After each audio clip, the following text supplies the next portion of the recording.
नमस्कार दोस्तों, आज हम आपको सावन सोमवार व्रत कथा के महत्व और उसकी महत्वपूर्ण परंपरा के बारे में बताएंगे। सावन मास में सोमवार का व्रत शिव जी को समर्पित होता है, जिसे इस दिन विशेष भक्ति और पूजा की जाती है। व्रत के दौरान शिव जी की कथाएं और महत्व बताए जाते हैं, जो श्रद्धालुओं को प्रेरित करती हैं। इस कथा से हमें यह सीख मिलती है कि सच्ची भक्ति और समर्पण से सभी इच्छाएं पूरी हो सकती हैं। इसके अलावा सावन सोमवार व्रत के फायदे और व्रत कैसे करें, इस बारे में भी चर्चा करेंगे। इस पावन माह में शिव जी की कृपा से हमें शक्ति प्राप्त हो। अगर आपकी कोई मन्नत पूरी न हो रही हो या करियर में सफलता न मिल रही हो, तो सावन सोमवार का व्रत करें और व्रत कथा का पाठ करें। मान्यता है कि सावन सोमवार के दिन व्रत रखकर इस कथा का पाठ किया जाए तो मनचाही मुराद पूरी हो जाती है। एक साहूकार था जो भगवान शिव का अनन्य भक्त था। उसके पास धन धान्य किसी भी चीज की कमी नहीं थी, लेकिन उसकी कोई संतान नहीं थी और वह इसी कामना को लेकर रोज शिव जी के मंदिर जाकर दीपक जलाता था। उसके इस भक्तिभाव को देखकर एक दिन माता पार्वती ने शिव जी से कहा कि प्रभु, यह साहूकार आपका अनन्य भक्त है, इसको किसी बात का कष्ट है तो आपको उसे अवश्य दूर करना चाहिए।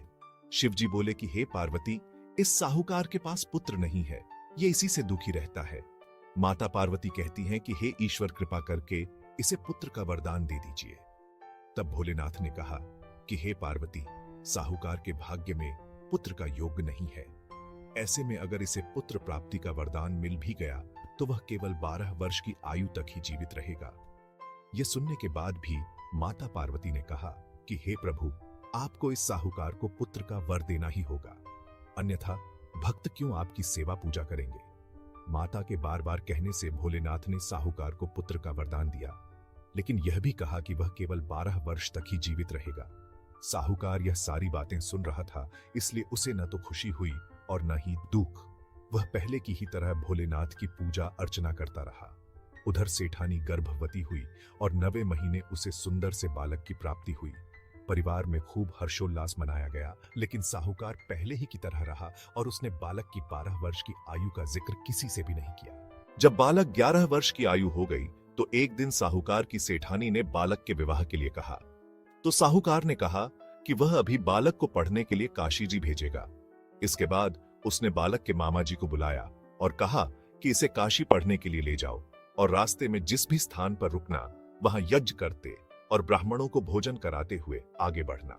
उन्होंने भी इसी तरह करते हुए जा रहे थे कि रास्ते में एक राजकुमारी का विवाह था। जिससे उसका विवाह होना था वह एक आंख से काना था। तो उसके पिता ने जब अति सुंदर साहूकार के बेटे को देखा तो उनके मन में आया कि क्यों न इसे ही घोड़ी पर बिठाकर शादी के सारे कार्य संपन्न करा लिए जाएं। तो उन्होंने मामा से बात की और कहा कि इसके बदले में वह अथाह धन देंगे, तो वह भी राजी हो गए। इसके बाद साहूकार का बेटा विवाह की वेदी पर बैठा और जब विवाह कार्य संपन्न हो गए तो जाने से पहले उसने राजकुमारी की चुंदरी के पल्ले पर लिखा कि तेरा विवाह तो मेरे साथ हुआ, लेकिन जिस राजकुमार के साथ भेजेंगे वह तो एक आंख का काना है। इसके बाद वह अपने मामा के साथ काशी के लिए चला गया। उधर जब राजकुमार ने अपनी चुनरी पर यह लिखा हुआ पाया तो उसने राजकुमार के साथ जाने से मना कर दिया। तो राजा ने भी अपनी पुत्री को बारात के साथ विदा नहीं किया। बारात वापस लौट गई।